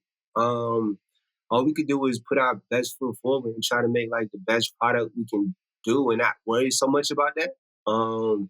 It didn't happen, and I feel more so for like the main cast involved, like Damson and Eamon and Isaiah and just everybody involved, because they put in so much work on the show for 6 years. I came in two years and, was just happy to be a part of it. It was my favorite show before I was even on it. But for them to get overlooked in Damson, like he gave a remarkable performance from top to bottom. Like he grew on that show, like into a man until who you see him today, and just grew as an actor, and just like the development from, season 1 and 6 is phenomenal. But, he won it BET Best Actor Award last night, actually. But yeah, when it comes to just like the Emmys and stuff, I understand that a lot of it is politics. You need a network to really push behind it and campaign. And then you need the people that's a part of the award, I don't want to say the Academy, but people that's members of like the Emmy, whatever it's called, that vote for it. You need them to know the show and see the show and be familiar with it. And I guess if I had to guess, I would say that off top, it's probably something not attracted to seeing when we look at the majority of what these people are, these older white people, when they see the show about quote unquote drug dealers in South Central. Maybe they just don't tap in and they don't even know what it is, and it's going unseen. The Blackening is the movie, and we all can't die first. So I'm going to do something for you right now. I'm going to give you the opportunity to bring one Black character who died in a movie back to life. You can bring them back to life. They live out their full life, okay? You get to save them from their death in the movie. Who you going with? And we just see their life play out on screen. It's like a they sequel just don't die. Yeah, they don't die in the movie, and they can go. You can see whatever. They can have a sequel. They can not. They just don't die in the movie. Who you going with? You should know. You should know. Bruh. We already like whatever. You're not gonna bring Bishop back. Bishop is gonna kill again, bro. You can't. Bishop is definitely gonna kill again, bro. Bro, if Bishop turns his life around, he has a lot to, like, the retribution that he has to do. Like, he's gonna really change the world. So I just want to let you know. Change the world. I just want to let you know. Ricky was going to USC to play football, and he was killed by gangs. Okay, it had nothing to do with it. And you're telling me, I mean, I'm thinking about Ricky. I'm thinking about Latifah from Set It Off. I was thinking Cleo too. I'm thinking Queen and Slim. They got them both. You know what I'm saying? I'm thinking about Really? all of these characters, and you going with Bishop from Juice, bro. Okay, let's break it down one by one. Let's take Ricky's death out of Boys in the Hood. Boys in the Hood don't hit as hard. You need him to die for that. Ricky! Without him, that movie falls, I ain't gonna say it falls flat, but it's not the same movie. And then he goes on. Who cares to see Ricky at USC? Like, what is this show become? Like, the game? Like, I'm not tapped into that. So, Queen Latifah and Set It Off, where's she? Everybody else gone. Like, I don't want to see her, like, have a family. I don't really care about that story. Queen and Slim. Like, Okay. they can go to Juke Run and dance for 3 more seasons. Nah, man. Bring Bishop back. I want to see Bishop redeem himself. And if he don't, we just gonna watch Juice Part 2. He gonna move to another city. Maybe Tupac move to the West Coast because he on the run and, you know, start something up here. Maybe he run into Franklin Saint. I don't know, man. Bishop hold on. See, Bishop on the run he gets to LA or down. That's actually a good movie. Melvin, you're crazy, bro. You're crazy with this Bishop thing. I gotta be honest with you, bro.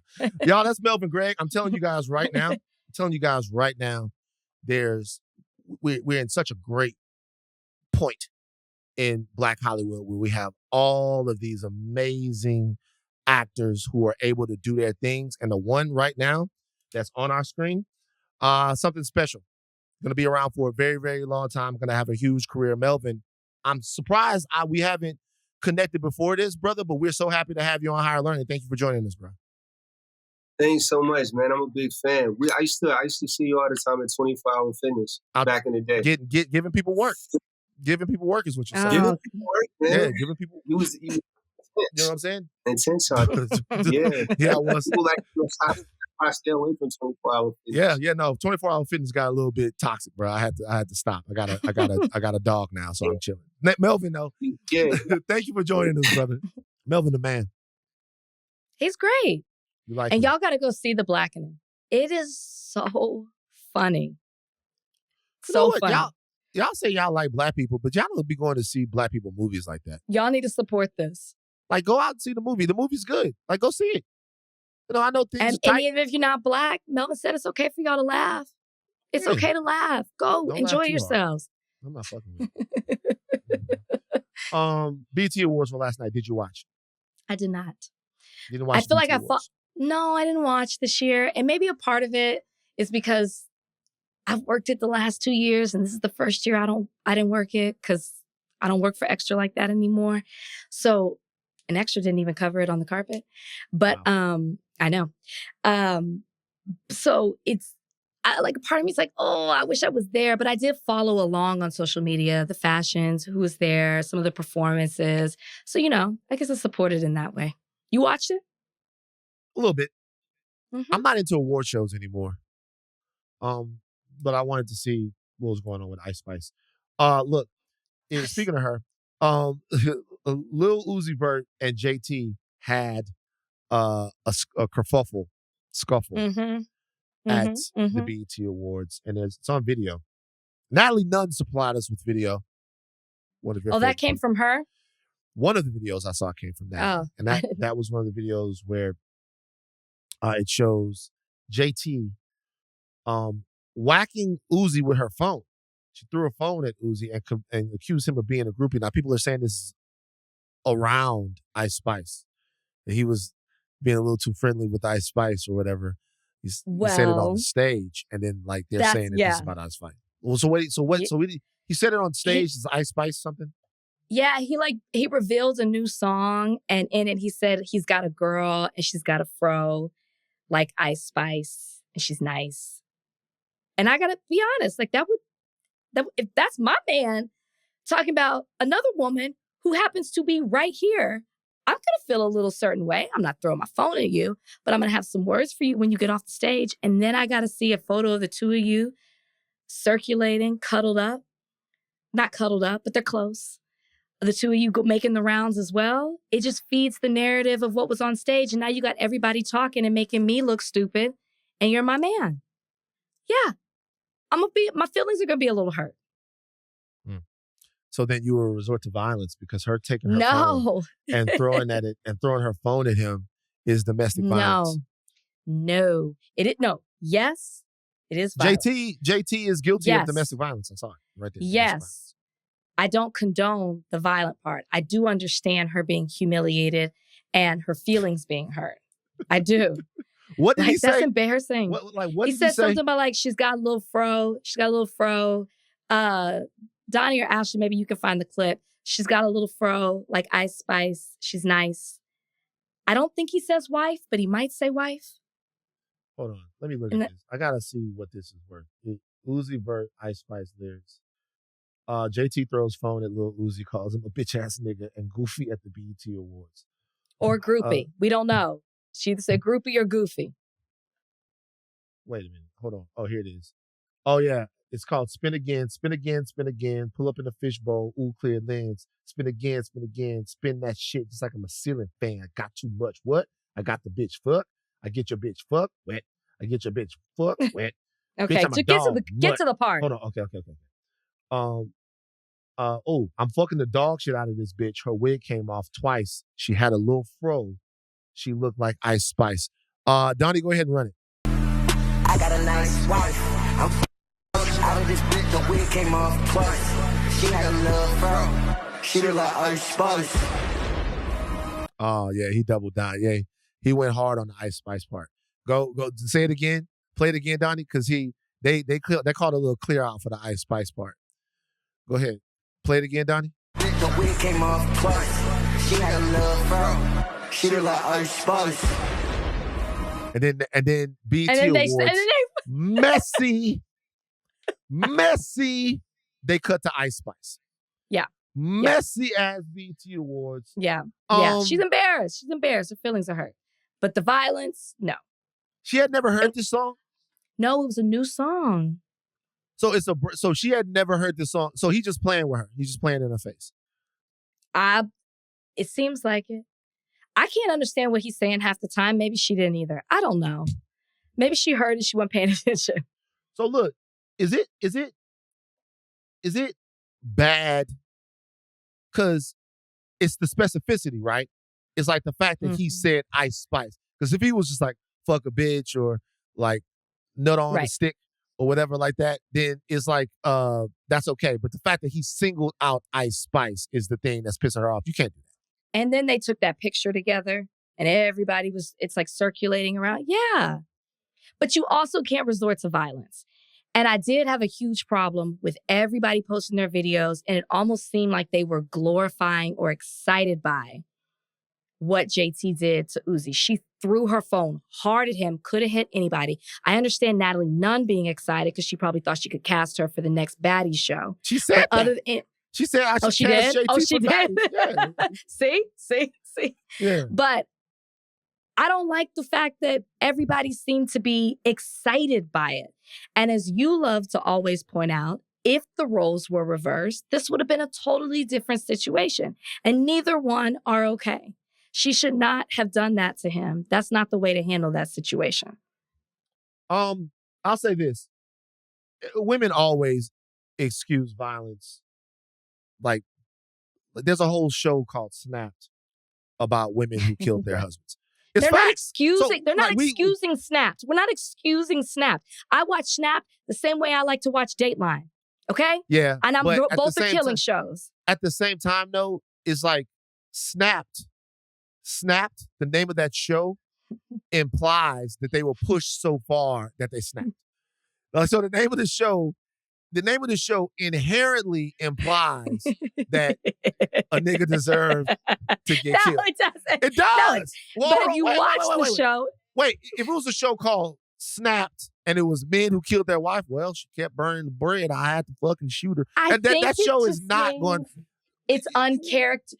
Like, it just seems like the way that women have been, the stereotype of a woman in the society is not that she would like resort to that type of violence. And so I'm trying to justify it and I can't. No, what I'm saying is, You're right. You're right. What I'm saying You're is, right.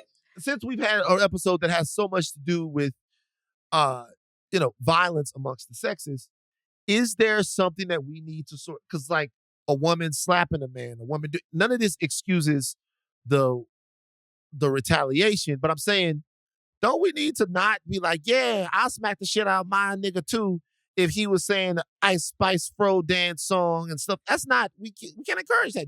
Violence. We can't. Gets to the point of violence. You ever smack the shit out of a guy?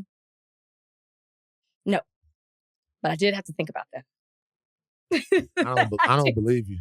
I haven't. I might be my little push, maybe a shove. Yeah, I don't believe you, man. I'm serious. I've never done that. All my exes unite. I've never done that. I've never done that before. Anyway. All right, last thing. Is this fucked up? A video is circulated of 4 black women twerking on top of the slave castle in Ghana. It's the castle that everyone goes to. It's erected by the Portuguese in 1482. It was the first trading post built on the Gulf of Guinea. It would become one of the most important stops on the Atlantic slave trade. You've seen this before. People go there when they go to Ghana. Yeah. Get in touch with the continent, the ancestors. I saw Steve Harvey cry. It's a place that everybody goes. I'm telling you right now, when I go to Ghana, I'm not going there. And I'm coming to Ghana. I don't want to go. And I'll tell you why. I'm too emotional to go do stuff like that. I don't see how you go do stuff like that and then come back and still be around the white people that you be around. Because, sometimes I'll be looking at people like, your ancestors were a bunch of evil motherfuckers. Because I see like Cristiano Ronaldo, just Portuguese, and I'd be like, come from some of the most evil motherfuckers. And I'm not focused enough for it. I don't want to see it. But I understand that. I would go see it. Of course you would. I would go see it. I think there's just, I don't know. It's like to go all the way there and not see that, I would feel like an incomplete trip. It is about, I don't know. I don't know if it sounds wrong to say paying respects, but just kind of acknowledging, just seeing it. I need to go. I need to pay respects to the slaves. That's a Portuguese castle. Not pay respects, but just like, that's why I said I'm probably using the wrong word. But like what happened there, what was done, I just need to go. I need to see it. I just need to be there. But what I would need to do is stand on top of it, bend over, touch my toes, and twerk for the ancestors. That wouldn't even cross my mind because I would be emotional, because I would be thinking about what was done. And I would probably be overwhelmed with that type of emotion. I wouldn't be like, this one's for the ancestors. I'm getting old. I'm getting old. You know what it makes me, what I'm concerned with? Just how cut off we are from who we really are. But you would think in Ghana, that's the whole purpose to go. That's what I don't understand. That's the disconnect to me. You're missing what I'm saying. What? There's a reason why we twerk. There's a reason why we dance like that. We dance like that because we've been doing it for thousands of years. We dance like that because we came from a place where when we would show our fertility and we would show our zest and zeal for life, drums would come out and our women who were blessed with amazing trunks and thighs would shake their asses. The people that have told us that shaking your ass is bad are the Judeo-Christian captors who couldn't do it. And so now we wear their pants, we wear their shirts, we speak their language, we have their names, and we judge each other by their standards. There's nothing right about this, but there's nothing wrong. I mean, it's like if we get into the painting of nails and all of that, the wearing of certain things. I hear Black men sometimes talking about what's feminine and what's not feminine, right? And every time I hear them talking about it, they're talking about a Western version of what a man should look like. They're not talking about how we dress and where we come from and what our lineage is. And that's cool. It's cool because we started here in America and we've adopted the cultural mores and values of the people that captured us. That's fine. Yeah. Those women are in Africa. And if you're saying that there's no reason for them to be celebrating, but I'm going to be honest with you, if they're communing with their ancestors, if they're dancing with their ancestors, that's how their ancestors danced. Do you think that that was really their intent? I don't know what their intent was, but I also don't. I don't think that I should. I don't think that I should infer. I need to see the video. Donnie, can you put the video up? I need to see the video again.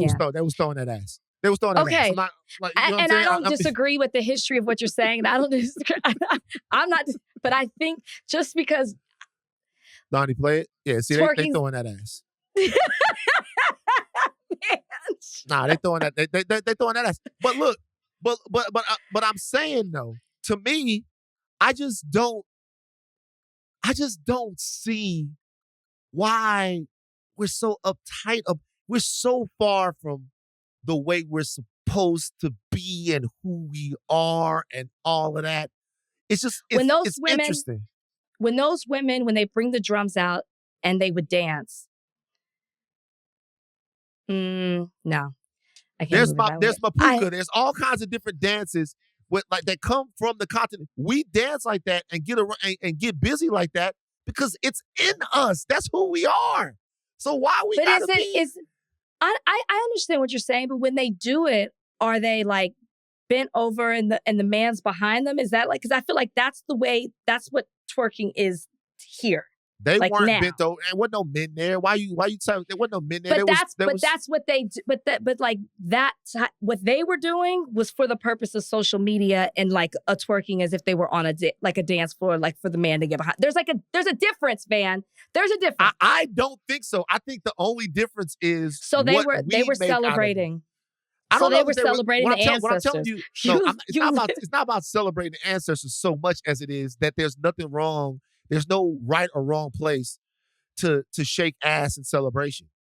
There's no right or wrong place. Okay. There's no right or wrong place to shake ass in celebration. And sometimes, to be honest with you, you can't help but shake some ass because some people, no matter how they dance, a little ass will be shaken.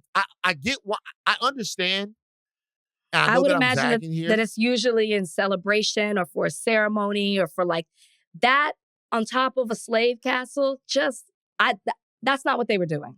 They weren't. To me, if you're gonna go to the slave castle, if it's okay to go to the slave castle and cry, then it's definitely okay to go to the slave castle and dance.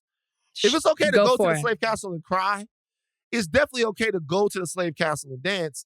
It's a slave castle. It's you know what? You know why you can't say anything? Because you're never going. I'm never going.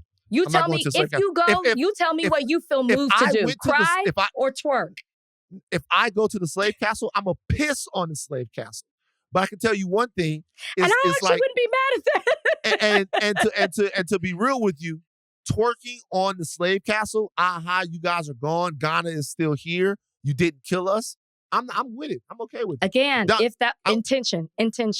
I need Donnie and Ashleigh to jump in real quick. We need a ruling here. Donnie, twerking, yes or no? My initial reaction was that it wasn't a good look. But when I first brought it up, I showed it to Janae. She had a similar reaction to you, Van. And after some more consideration, I think I'm open to people expressing their emotions any way that they feel best suits them when they get there. And I'm not here to rain on people showing their Black joy in that way. And I mean, Donnie. I've changed my mind on it. Donnie. So you think that was joy? They were shaking. It was definitely joy. It's just whether or not it's appropriate joy. Like, I think my opinion. They were doing it for the gram. Joy. They were doing it for Instagram. They went viral. Success. That's why they were doing it. Now, they might come out and say it was something different now since you and Van have given them an out. But I don't think that's what was happening here. Ashleigh? I'm a little conflicted with it because, like, the first time I saw it, or the first time I read it, I was like, what? And then I saw the video, and I don't know if it's because I kind of grew up in such, like, a desensitized type of, like, internet thing, so it didn't hit as badly as I thought it would when I saw it. You're definitely right. They did it for the gram, 100%. But I don't think I am upset at them. Like the comment section was like mad shitting on them. So I don't think I'm upset with them. I think for other people, it's so complicated. I don't even know. I'm not upset. Because you know why? You're reaching. All y'all are reaching. That's why you can't reason with it. I'll be the bad guy. I'll be the bad person. That's fine. Mm-hmm. I'm the prude. I'm the prude one on the podcast. Rachel, go in there and watch some TBN after this. Rachel, go in there and watch some TBN. Daddy, can you turn it on TBN? We're almost done. Turn on TBN right now. Wall-to-wall coverage of the grieving world of Pat Robinson since he passed away. All right, that's enough. And maybe I would have a different opinion if I wasn't at my family home. Probably so. Probably. the spirit is on me. Because, nigga, I see, Rachel, I could tell, I know you, nigga. Like, I could tell so, like, I know you. Can I just like, let you know that if you listen to, I'm so glad I remembered this. I believe if you turn up the volume on that video, one of them said, at them red lights, twerking on them headlights. I rest my case. So what? Okay. Oh, you gonna sing the lyrics to FNF? Because I can't say it's you guys, there's nothing sacred there. It's not our castle. Our ancestors exist. It's a castle we should be twerking on, pissing on, and shitting on. It's not our castle. Our ancestors died there. There's plenty of other places that they died. My thing is, what I'm saying is, it's not sacred to us. It shouldn't be sacred to us. It's nothing. Not sacred, but just like, exactly. But something happened there to us. Fine, don't look at it as sacred, but like what happened there is not a cause for at the red lights, twerking on the headlights. Fine, twerk at the castle. It's fine. Okay. Take think caps off. We do not stop learning. I'm Van Lathan. I'm Rachel and Lindsay. Bye, guys.